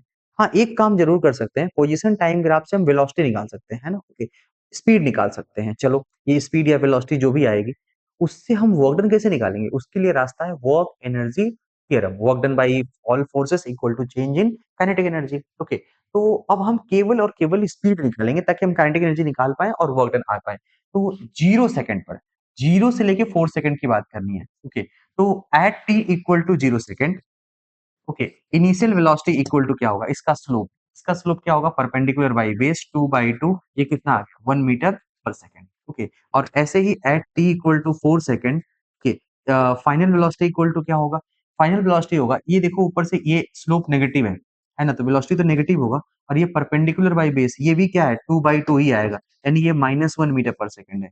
Initial velocity is 1 metre per second, final velocity -1 metre per second, direction change हुआ है, स्पीड उतनी ही है। तो अब बताओ वर्क डन किसके इक्वल होता है, वर्क डन इक्वल टू होता है change in kinetic energy half M we square minus u square. Half m ये कुछ भी हो, 1 का स्क्वायर माइनस माइनस 1 का होल स्क्वायर, ये तो 1 - 1 ये सब जीरो हो जाएगा। सॉल्व करने की जरूरत नहीं है। अगर वर्क हुआ होता तो स्पीड चेंज हुई होती है ना। ओके यहाँ वेलोसिटी चेंज हुआ है बट वर्क नहीं हुआ है। ठीक है चलो आगे की ओर बढ़ते हैं। हमारे पास क्या है, दो ऑब्जेक्ट्स हैं, है ना? इनकी मासेस हैं 16 kg एंड 4 kg, है ना? They are moving with acceleration of 2 metre per second square and 8 metre per second square respectively, दोनों की एक्सेलरेशन अलग अलग है। From the steady state after a respective time interval of T1 and T2, है ना? मान लो स्टार्टिंग से start हुआ है और एक T1 चला एक T2 चला, their kinetic energies are equal, है ना? कुछ टाइम के बाद दोनों की काइनेटिक एनर्जी इक्वल हो जाती है। We have to find T1 by T2। एक काम करो, पहले का मास है 16, एक्सेलरेशन है 2, तो उसकी वेलोसिटी कितनी होगी पहले की किसी भी टाइम पर, ये acceleration a into time T1, और दूसरे की वेलोसिटी किसके इक्वल होगी, acceleration a into time T2, बस इतना होगा। तो काइनेटिक एनर्जी अगर पहले और दूसरे की बराबर है तो पहले की काइनेटिक एनर्जी कितनी होगी, half M v one m one v one square equal to half M2 V2 square. Half और हाफ कैंसिल हो जाएगा। देखो m1 v1 square equal to क्या होगा, m2 v2 स्क्वायर। m1 कितना है, m1 इज 16, v1 कितना है, v1 is 2t1, 2t1 whole square equal to m2 is 4, okay, and v2 कितना है, v2 इज 8t2, और इसका क्या होगा, होल स्क्वायर। अब इसको सॉल्व कर लो, यहाँ से इसको कैंसिल करोगे, ये 4 आएगा, 2 का square 4t1 square equal to, ये 4 तो कैंसिल हो गया, 64 इंटू t2 स्क्वायर, ओके। अब ये बताओ 16, 16 इंटू 64 4 आएगा, t1 square equal to 4 t2 square. हमें क्या बताना था, t1 बाई t2, ये किसके इक्वल होगा, 2 बाई 1 के इक्वल आ जाएगा, ठीक है, ओके। अब इसको सॉल्व कर लेना, चलिए आगे बढ़ते हैं, अगला सवाल। नेक्स्ट क्वेश्चन में क्या बोला गया है, एक कोई पार्टिकल है, कोई डिस्क है या कुछ भी स्मॉल डिस्क है, तो अब डिस्क मत मानो, रोटेशन नहीं है यहाँ पर, ओके। एक डिस्क है, यहाँ से छोड़ा जाता है, ठीक है, ओके। अब कोई वेलोसिटी है कि नहीं है, जीरो वेलोसिटी है, ए पॉइंट से छोड़ा जाता है, स्मूथ है, यानी एनर्जी का कोई लॉस नहीं होगा। जैसे ये ऊपर से नीचे आएगा तो यहाँ पे कुछ स्पीड आ जाएगी, है ना, और उस स्पीड से ये इधर की ओर जाएगा। ये बताओ कितनी स्पीड आएगी यहाँ पे, √2 g h, एच कितना होगा, हाइट फॉल कितना गिरा है, ये टोटल कैपिटल एच है, ये स्मॉल एच है, तो गिरा कितना, एच माइनस एच, तो 2 g h की जगह एच माइनस क्या लिखोगे, एच लिखोगे। और उसके बाद ये प्रोजेक्टाइल मोशन करेगा और कुछ ऐसे आके गिरेगा। और हमसे पूछा गया maximum horizontal distance covered from D, मतलब ये बताना है ये डिस्टेंस डी की मैक्स वैल्यू कितनी होगी। ऐसा कहीं आप अगर फ्लूइड डायनामिक्स पढ़े हो तो वहां पे इफ्लक्स वेलोसिटी का मैक्सिमम रेंज आता है, बताता हूँ, ये वही है, वही रिजल्ट भी है ना। इसका आंसर कौन सा सही है, थर्ड, डी सही है, ओके, थर्ड सही है, एच। कैसे आएगा देखिए, ये तो आया वेलोसिटी, ऊपर से नीचे गिरने का टाइम कितना होता है, टी। तो ये बताओ distance d equal to horizontal velocity into time, horizontal velocity कितनी है, √2 g capital h minus small h, और टाइम किसके इक्वल है, टाइम इज √2h/g। अब जब ये ऐसा कर पाए तो डी की जगह क्या होगा, ये 2 बाहर है, जी कैंसिल हो गया, √h capital h minus small h, okay. और ये दो ये प्रोडक्ट कभी मैक्सिमम होगा, it is maximum when small h equal to capital h/2, है ना, ओके। ये डिफरेंशिएट करके चेक करते हैं तो बराबर आता है। तो जब ऐसा होगा तो d की मैक्स वैल्यू किसके इक्वल होगी, यहाँ पे पुट करो d under root small h की जगह क्या लिखोगे, कैपिटल h/2, और ये capital H minus capital h/2। इसको सॉल्व करोगे h/2 बाहर h/2 आएगा, 2 इंटू h/2, आंसर किसके इक्वल होगा, h। हालांकि ये हमको सॉल्व नहीं करना है, ये याद होगा। अगर आपने वो पर्टिकुलर चैप्टर नहीं पढ़ा है, इफ्लक्स वेलोसिटी टॉरशलीज थ्योरम नहीं पढ़ा है, अभी के लिए इसको सॉल्व कर लीजिए, जब वो टॉपिक पढ़ेंगे तो तैयार हो जाएगा, ठीक है, ओके। बाकी और बच्चे जिन्होंने फ्लूइड पढ़ लिया है उनके लिए आंसर याद होना चाहिए था, ठीक है, चलो। The cannonball is fired from top of 55-meter cliff with initial velocity of 50 meter per second. Speed of the cannonball when it while hitting the ground in meter per second। कुल मिला के ऐसे सोचो, यहाँ से किसी चीज को हिट किया गया, जब ये ग्राउंड पे गिरेगा तो इसकी स्पीड क्या होगी, है ना, ओके। और यहाँ पे इसकी स्पीड कितनी है, u, और इसकी हाइट कितनी है, h है, इतना दिया हुआ है। भाई एनर्जी कंजर्वेशन लगा लो, ओके। एनर्जी कंजर्वेशन लगाओगे, आंसर आएगा v square equal to u square plus 2gh। Equation of motion जैसा आता है, इक्वेशन ऑफ मोशन नहीं आता है। u कितना है, initial velocity was 50 metre per second, 50 का स्क्वायर प्लस 2g10, और हाइट कितनी है, height is height of cliff 55 metre, okay. यहाँ पे लिख दो 55 मीटर, ये 2500 प्लस 55 इंटू 2 110, यानी कि 1100, है ना, ओके। ये किसके इक्वल हो जाएगा, 3600 के इक्वल हो जाएगा। इसे हम 60 इंटू 60 कर सकते हैं, और ये v स्क्वायर की वैल्यू है। अब बताओ v किसके इक्वल है, 60 मीटर पर सेकेंड, खत्म हुआ, ओके। तो जो लोएस्ट पॉइंट है, ग्राउंड है, उस पर स्पीड कितनी आएगी, 60 मीटर पर सेकेंड, ओके। चलिए आगे की तरफ बढ़ते हैं, ओके। और एक सिचुएशन गिवन है, उसको ध्यान से पढ़ो।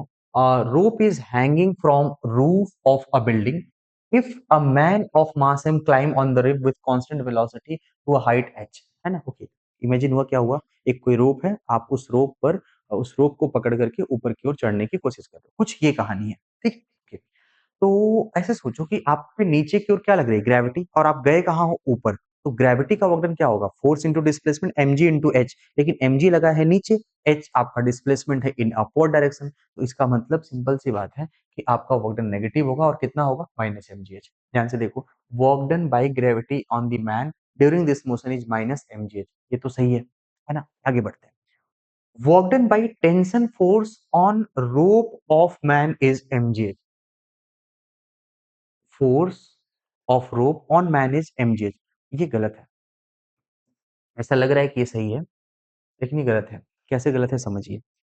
जब हम टेंशन फोर्स की बात करें, सपोज मैंने स्ट्रिंग को मैं पकड़ा हुआ हूँ, है ना, ऐसे, तो मेरे ऊपर टेंशन किधर लगेगा? टेंशन, तो टेंशन फोर्स मेरे को ऊपर की तरफ खींच रहा है ना, ओके, तो वो खींचा, तो जो हमारा डिस्प्लेसमेंट है वो जीरो है।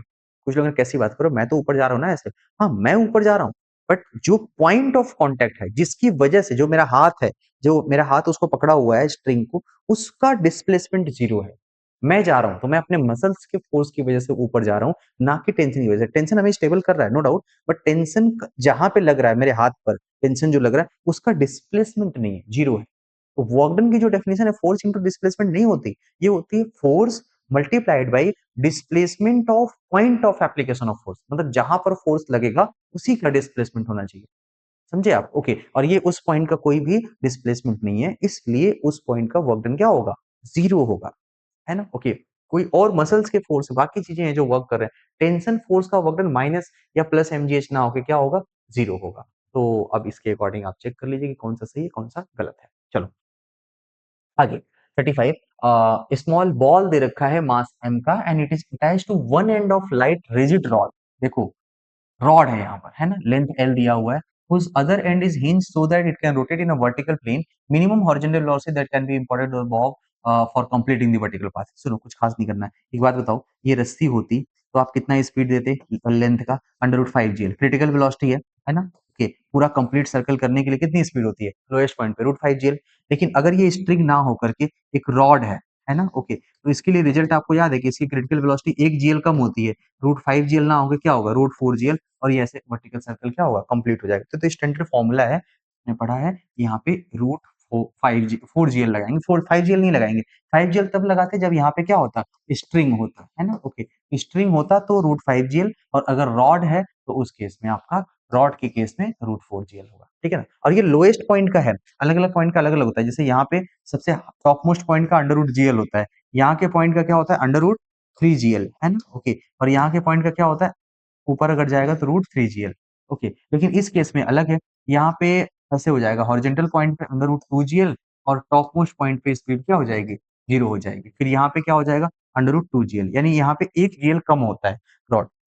मतलब रॉड की स्पीड अगर जीरो भी हो जाए तो भी सर्कल कंप्लीट हो जाएगा। स्ट्रिंग के साथ ऐसा नहीं होता, क्योंकि स्ट्रिंग लूज हो सकती है। समझे आप? ठीक, चलो अगला प्रॉब्लम है, ओके, और इसमें क्या बोला गया है, कोई एलिवेटर है and it is descending with an acceleration of a such as अच्छा कुछ ऐसा गिवन है फिगर में, कोई बात नहीं। Block of mass m exert a force of mg/5 on the weighing machine, then value of a is। एक बात बताओ, ऊपर से अगर ये नीचे जाएगा, ऊपर से नीचे जाएगा तो फोर्स यानी नॉर्मल रिएक्शन जो भी होगा किसके इक्वल होगा? m mg m in bracket g minus A, यही होता है। अगर ऊपर जाता तो mg प्लस ए होता, ये g माइनस ए है। नॉर्मल रिएक्शन कितना दे रखा है? ये है mg/5 equal to mg minus ma, और मुझे a बताना है। अब बताओ ma किसके इक्वल होगा? mg माइनस mg/5, ये किसके इक्वल हो जाएगा? ये हो जाएगा 4mg/5। m से m कैंसिल होगा, एक्सीलरेशन होगा 4/5g। हमें आंसर g के टर्म में निकालना है।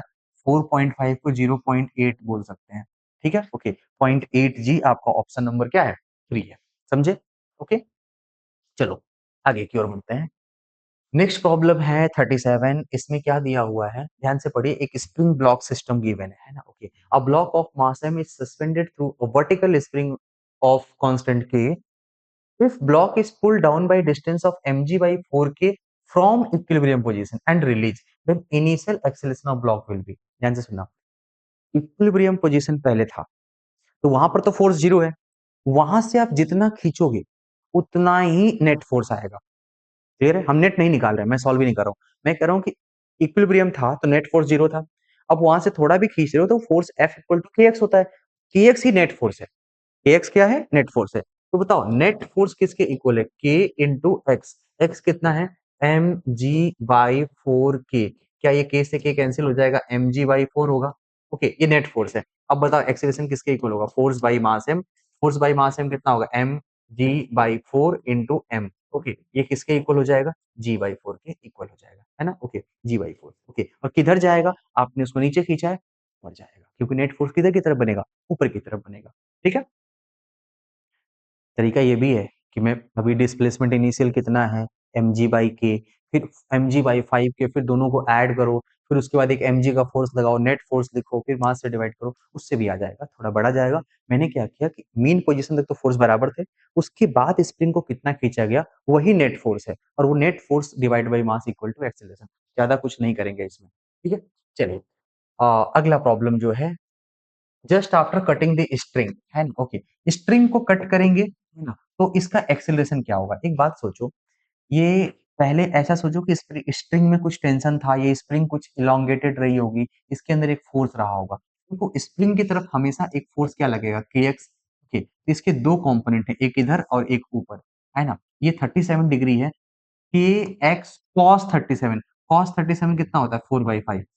ओके, और यहाँ पे क्या होगा? के एक्स कॉस 53। कॉस 53 होता है 3/5।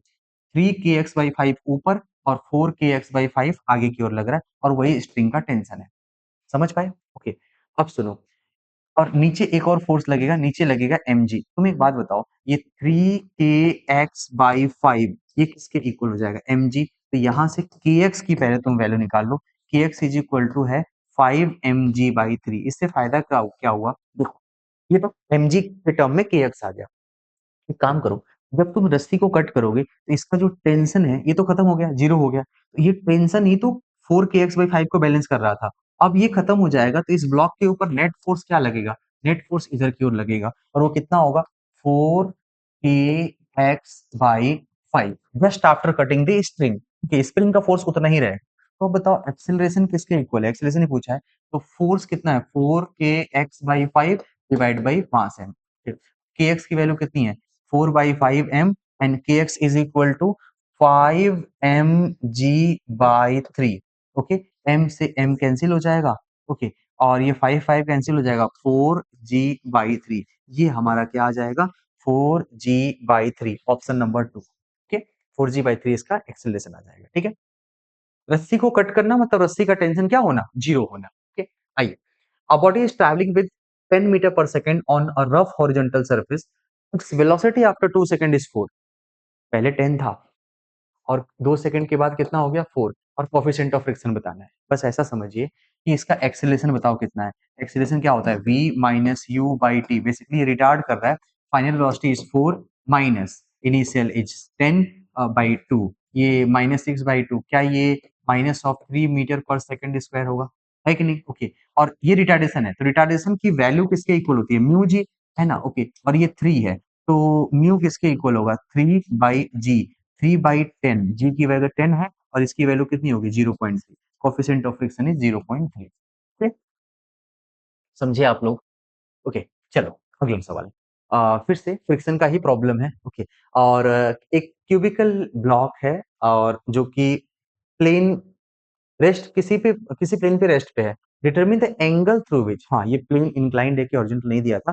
एक्चुअल में हमें एंगल बताना है, at which it must be inclined to horizontal so that the block just start slide down. ऐसे समझिए कि एक कोई प्लेन है ऐसे, और मैं उस पे ब्लॉक रखा हूँ, अभी नहीं गिर रहा है। मैं जैसे जैसे उस एंगल बढ़ा रहा हूँ, जैसे जैसे एंगल बढ़ा रहा हूँ, तो उसकी स्लाइड होने की कंडीशन क्या हो रही? बढ़ रही। तो एक ऐसा एंगल जिसपे वो स्लाइड करने लगता है उसे बोलते हैं angle of repose. Minimum angle जिसपे वो स्लाइड करना स्टार्ट करेगा उसे क्या बोलते हैं? Angle of repose. और angle of repose tan theta का रिलेशन कोएफिशिएंट ऑफ फ्रिक्शन के साथ क्या आता है? tan theta equal to mu. Okay, और म्यू कितना दे रखा है? म्यू है 1/√3। ओके, तो थीटा किसके इक्वल होगा? ये तो tan 30 की वैल्यू होती है ना? ओके, तो म्यू की वैल्यू किसके, थीटा की वैल्यू कितनी आ जाएगी? ये आ जाएगी 30 डिग्री। थीटा कितना आएगा? 30 degree. Angle of repose is 30 degree. ज्यादा सॉल्व करने की जरूरत नहीं है। ओके, चलिए अगला problem. You want to move a crate weighing 500 newton on a level floor. To start the crate you need to apply the force of 220 newton horizontally। ये static friction है बच्चा, है ना? स्टैटिक फ्रिक्शन इतना होगा तभी इसको चलाने के लिए इतना फ्रिक्शन चाहिए, और जब ये चलने लगेगा तो उसको उसी वेलोसिटी से चलाने के लिए मुझे केवल 180 न्यूटन चाहिए। इसका मतलब है कि ये काइनेटिक फ्रिक्शन की वैल्यू दे रखी है। समझ पा रहे हैं? तो हमें बताना है coefficient of static and kinetic friction. एक बात बताओ, काइनेटिक फ्रिक्शन किसके इक्वल होता है? म्यू टाइम्स ऑफ नॉर्मल, ये mg के बराबर होगा। तो म्यू स्टैटिक किसके इक्वल होगा? Static force upon normal, normal weight है। ओके, स्टैटिक फ्रिक्शन कितना है? 220 अपॉन उसका वेट कितना है? 500। ओके, इसको सॉल्व करोगे आंसर आएगा 0.44। ओके, और ऐसे ही अगर हम काइनेटिक फ्रिक्शन की बात करें, एफ के इक्वल टू म्यू के times of normal, normal weight के इक्वल होगा। म्यू के इक्वल टू एफ के कितना है? 180 अपॉन वेट कितना है? 500। इसको सॉल्व करोगे ये आएगा 0.36। ओके, तो काइनेटिक फ्रिक्शन है 0.36, स्टैटिक फ्रिक्शन है 0.44। ओके, कौन सा पेयर सही है? ये सेकंड आपका सही है, पहले स्टैटिक देन काइनेटिक। हालांकि सब एक ही वैल्यू है तो फिर कुछ करने की जरूरत ही नहीं है। ओके, चलो आगे की ओर बढ़ते हैं। एक सर्कुलर मोशन हो रहा है ना? ओके, और सर्कुलर मोशन में बोला गया है कि ये जो पार्टिकल है रिप्रेजेंट द टोटल एक्सेलरेशन। इसका टोटल एक्सेलरेशन किसी इंस्टेंट पर है 15 मीटर पर सेकंड स्क्वायर, और ये क्लॉकवाइज डायरेक्शन में चल रहा है। रेडियस आपको गिवन है। Okay, at a given instant of the time ऐसा कुछ है, तो उस समय इसकी स्पीड कितनी होगी? ओके गुड, ये स्पीड पूछा हुआ है। ठीक, बात सोचो, इसका एक्सेलरेशन ए इधर की ओर, इसके दो कंपोनेंट हो गए, एक इधर और एक इधर। इसे हम बोलेंगे टेंजेंशियल एक्सेलरेशन, और जो सेंटर की ओर होता है उसे क्या बोलते हैं? Centripetal acceleration. सेंट्रीपिटल एक्सेलरेशन की वैल्यू होती है वी स्क्वायर बाई आर या ओमेगा स्क्वायर आर। मुझे वी निकालना है, एंगुलर वेलोसिटी नहीं निकालनी है, मीटर पर सेकंड में सब दिया हुआ है। सेंट्रीपिटल एक्सेलरेशन सेंटर की ओर, तो ये ए का कौन सा कंपोनेंट जाएगा इधर की ओर? A cos 30। Okay, A cos 30 equal to we square by R, है ना? ओके, ए कितना है? ए इज 15। कॉस 30 किसके इक्वल है? कॉस 30 होता है √3/2 equal to we square by r. R कितना है? रेडियस, रेडियस है 2.5 मीटर। अब यहाँ से तुम वी स्क्वायर की वैल्यू निकाल लो। V square equal to 15 into 2.5 into √3 upon 2। थोड़ी कैलकुलेशन टफ है आपके लिए। ये कितना आ जाएगा? ये देखो, ये इसको ये 1.732 होता है ना? ओके, इसको डिवाइड करोगे अप्रोक्सीमेटली 0.8 आएगा, है ना? ओके, 0.8586 के आसपास आएगा।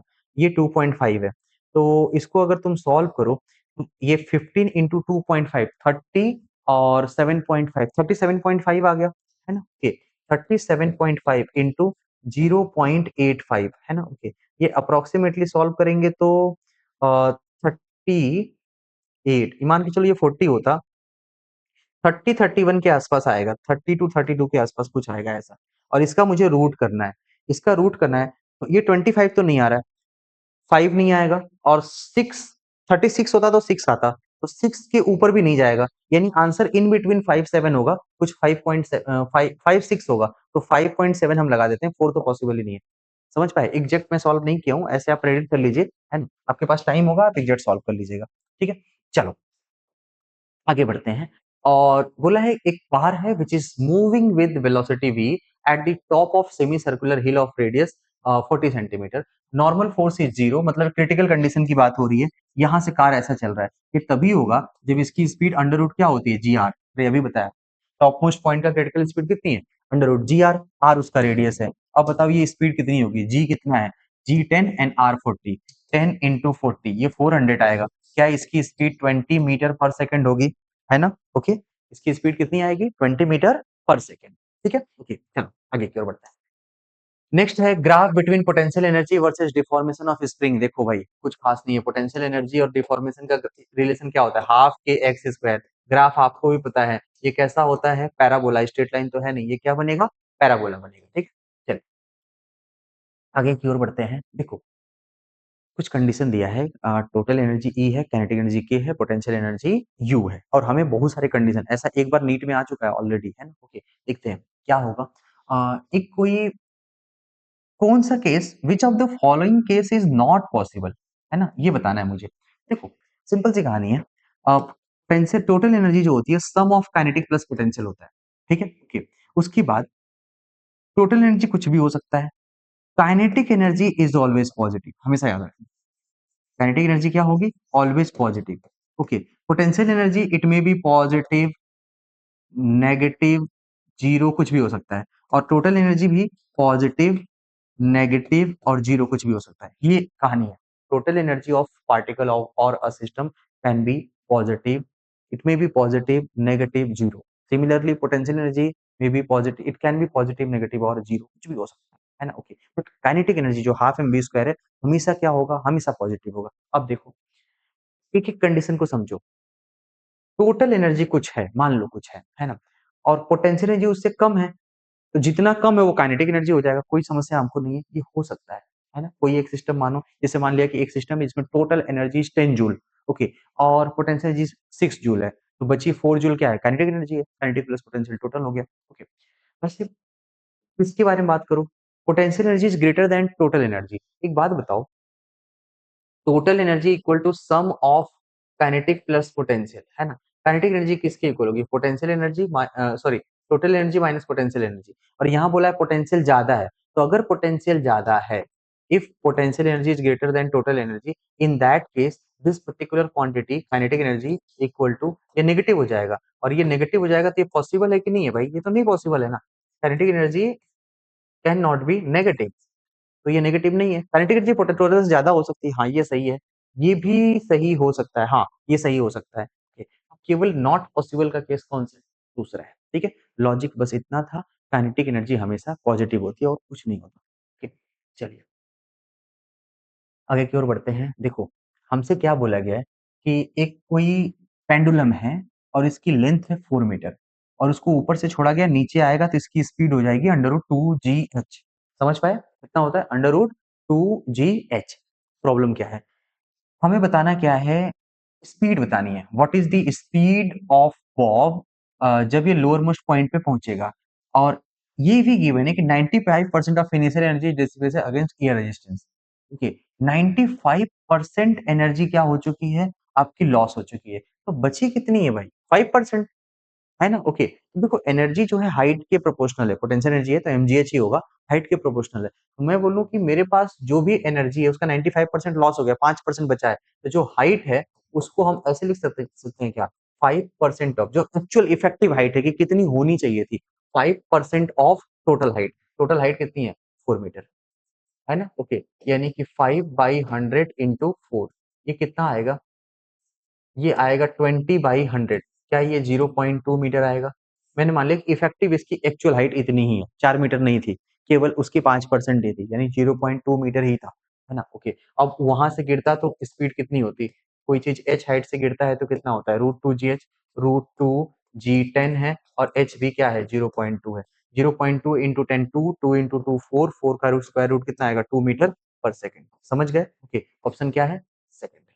या तो तरीका ये है कि पहले नीचे की काइनेटिक एनर्जी निकालो, mgh का लॉस कराओ, फिर उसका 5% निकालो, फिर उसको हाफ एम वी स्क्वायर के बराबर करो। ये बात यही है, मैं सीधा साधा जो हाइट है ना उसका जितना परसेंटेज लॉस है उसे खत्म कर दो, जो बचा है वो निकालो और अंडर रूट 2 GH लगा दो, ज्यादा बेटर है। ठीक है, चलिए आगे की ओर बढ़ते हैं। ओके, और हमें इसमें बताना है कि कोई एक ब्लॉक है जो किसी सेलिंग से यानी किसी स्ट्रिंग से अटैच्ड है ना। ओके, और वो कहाँ ऊपर से किधर की ओर जा रहा है, नीचे की ओर जा रहा है, ठीक है। जब ये नीचे की ओर जाएगा तो हमें बोला गया work done by tension on the string. देखो ये टेंशन की वजह से स्ट्रिंग स्ट्रिंग का टेंशन ब्लॉक पे कितना वर्क कर रहा है टी टाइम में। एक बार ऊपर से किधर की तरफ जाएगा, नीचे की ओर जा रहा है, तो टेंशन किसके इक्वल है, जब नीचे जाएगा तो टेंशन हो जाएगा एम जी प्लस ए या जी माइनस ए, जी माइनस ए, ऊपर जाएगा तो जी प्लस ए, नीचे जाएगा तो g minus a. Okay, displacement किसके इक्वल होगा टी टाइम में, first small t time, displacement equal to half A T square. सुनना, डिस्प्लेसमेंट नीचे है, टेंशन ऊपर है, वर्क डन नेगेटिव है, कितना है, minus of tension into displacement, minus of tension किसके इक्वल है, mg minus A multiplied by displacement that is half of A T square, ये आंसर है। ओके, कहीं नेगेटिव है क्या, पहली बात तो g माइनस ए होना चाहिए, g प्लस ए है, g प्लस ए गलत है, यहाँ पे a माइनस जी है। अच्छा हाँ, इस माइनस को अंदर लेके जाएंगे तो g माइनस ए की जगह a माइनस जी हो जाएगा, m a minus g into a T square by 2। Okay, लेकिन यहाँ 2 नहीं है, इस वजह से ये गलत है, यहाँ 2 है नीचे, ए माइनस जी भी है, ए टी स्क्वायर भी, एम भी है, यही आपका क्या है, सही आंसर है। समझे आप, ओके। चलो आगे की ओर बढ़ते हैं। नेक्स्ट जो प्रॉब्लम है उसमें क्या बोला गया कि एक ब्लॉक है, इसका मास m है, इसको यहां से रिलीज किया गया, the compression of spring when speed of block is maximum. Speed कब मैक्सिमम होगी भाई, स्पीड मैक्सिमम तब होता है जब एक्सेलेरेशन जीरो होता है, एक्सेलेरेशन जीरो तब होता है जब फोर्स जीरो होता है, फोर्स जीरो कहाँ पे होता है, मीन पोजीशन पे या इक्विलिब्रियम पोजीशन पे। समझ गए, ओके। तो हमसे सीधे सीधे ये पूछा है कि इसमें कितना कंप्रेशन होगा जब इस पर नेट फोर्स जीरो होगा, और नेट फोर्स कैसे जीरो होगा, देखो एक कोई ब्लॉक है और इसमें ना एक इंटरेस्टिंग बात ये भी है ना कि थीटा यहाँ से ना देके यहाँ से दिया हुआ है, तो ये थीटा जानते हो क्या होगा? 90 माइनस थीटा होगा। समझे आप? इंक्लाइन प्लेन का। तो नीचे कौन सा फोर्स लगता है? mg sin थीटा, है ना? mg sin theta. sin theta की जगह क्या होगा? 90 माइनस थीटा, और ऊपर की तरफ स्प्रिंग का फोर्स होगा kx।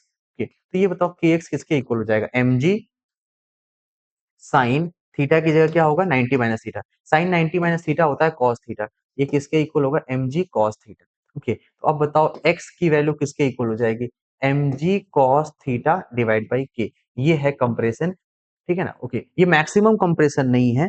mg cos theta by k ये तब है जब उसका एक्सेलरेशन सबसे क्या है? ज्यादा है। ओके, चलिए आगे बढ़ते हैं। नेक्स्ट प्रॉब्लम जो है, देखो इसमें पूछा गया है कि एक कोई स्मॉल ब्लॉक है, mass m suspended with the help of spring from ceiling, हाँ, of an elevator which is ascending downward with acceleration of a, the block is in equilibrium with respect to elevator। Okay, एक ऐसा है और यहाँ पे हमने एक spring लगा दी और यहाँ पे एक मास लगा दिया और ये नीचे ए की तरफ चल रहा है और ये एलिवेटर के रेस्पेक्ट में नहीं चल रहा है। जैसे जैसे एलिवेटर नीचे जा रहा है ये भी उतना ही नीचे जा रहा है। The work done by spring, work done by spring मतलब spring force as observed by a man in elevator. ध्यान से देखना। Okay, on the block in time T. Spring force भी है, उसका डिस्प्लेसमेंट भी है, but displacement of block block as observed by observer in elevator, ये किसके इक्वल होगा? सर ये तो जीरो होगा ना। ओके, और यहाँ पे कोई बैठा हुआ आदमी या खड़ा हुआ है जो एलिवेटर के अंदर है, वो इसको देखेगा कि ये जितना ये लिफ्ट चला उतना ये भी चला, इसके रेस्पेक्ट में रुका हुआ है, तो डिस्प्लेसमेंट जीरो है। फोर्स कितना भी हो वर्क डन क्या होगा? जीरो ही होगा, क्योंकि डिस्प्लेसमेंट क्या है? जीरो। सॉल्व करने की जरूरत नहीं है। हाँ, अगर यही नॉर्मल वर्क डन पूछता तो आंसर आता, जो कि पिछले सवाल में आया भी है ना? बट अभी यहाँ पे क्या है? जीरो है। ठीक है, चलिए अगला क्वेश्चन है। इसमें एक ग्राफ दिया है, वी एक्स ग्राफ दिया है, वेलोसिटी और डिस्टेंस का ग्राफ दिया है, और हमसे पूछा गया है पावर। क्या पूछा गया है? पावर। अब देखते हैं पावर क्या होता है, सुनिए। पावर को वी एक्स ग्राफ से कैसे निकालें? ओके, तो ये बताओ पावर क्या होता है? रेट ऑफ डूइंग वर्क, है ना? ओके, और यहाँ पे स्पीड है तो मैं काइनेटिक एनर्जी की बात कर रहा हूँ। Rate of change of kinetic energy D K by D T. ये जानते हो काइनेटिक एनर्जी किसके इक्वल होती है? Half M we square. Okay, तो हाफ एम तो बाहर ले लो, D by D T of V square, ऐसा कर सकते हैं। ओके, कुछ भी करके हमको D we by D X बनाना है। क्यों भाई? D we by D X नहीं करेंगे तो फंस जाएंगे। ओके, चलो आओ, ये वी स्क्वायर को क्या लिख सकते हैं? M by two, we square को टू वी इंटू क्या लिख सकते हैं? D we by D t, ऐसा लिखा जा सकता है। टू से टू कैंसिल हो जाएगा और पावर की क्या वैल्यू होगी? पावर होगा m v d we by D t, कुछ ऐसा हुआ। लेकिन यहाँ d we by D x तो नहीं हुआ। ठीक है, ओके, अच्छा जी, चलिए ये डीवी बाई डी टी क्या हुआ? एक्सेलरेशन हुआ ना। ओके, तो इसको हम ऐसे लिख सकते हैं m v into a. Okay, और ए को हम, एक और रास्ता है हमारे पास, एम वी, ए को v d we by D x लिखा जा सकता है ना, इन टर्म्स ऑफ एक्स। तो देखो पावर इक्वल टू क्या हो गया? M we square into d we by D x. अब हमारा पूरा काम हो चुका है। हमें मास पता है 2 kg, है ना? एक्स इक्वल टू 2 पर निकालना है, एक्स इक्वल टू 2 पर हमें स्पीड भी पता है। ओके, और ये डीवी बाई डी एक्स इसका स्लोप होता है, ये भी पता है। ओके, तो बताओ पावर कितना होगा? मास कितना है? 2, वी एक्स इक्वल टू 2 पर वी कितना है? 2, 2 का square into d v by D x यानी स्लोप। स्लोप होता है tan theta, theta 45 degree, value 1 आएगी। लेकिन प्रॉब्लम ये है कि ये 45 डिग्री नेगेटिव एक्स एक्सिस है, यहाँ से 135 है, इसका स्लोप -1 है। ठीक, ये स्लोप है और इसकी वैल्यू क्या होगी? +1 या -1? ये है -1, तो यहाँ पे -1 रख दो। 2 का स्क्वायर 4 इंटू 2 8 इंटू -1, ये आएगा -8 वॉट, है ना? ओके, हालांकि आप माइनस प्लस का ध्यान नहीं देते तो भी आपका आंसर मैच हो जाता है, क्योंकि न्यूमेरिकल डेटा केवल एक ही जगह मैच कर रहा है। समझ गए? ओके, तो ये था आज का आपका डिस्कशन। ठीक है ना? ओके, तो चलो, ओके बच्चा लोग, थैंक यू।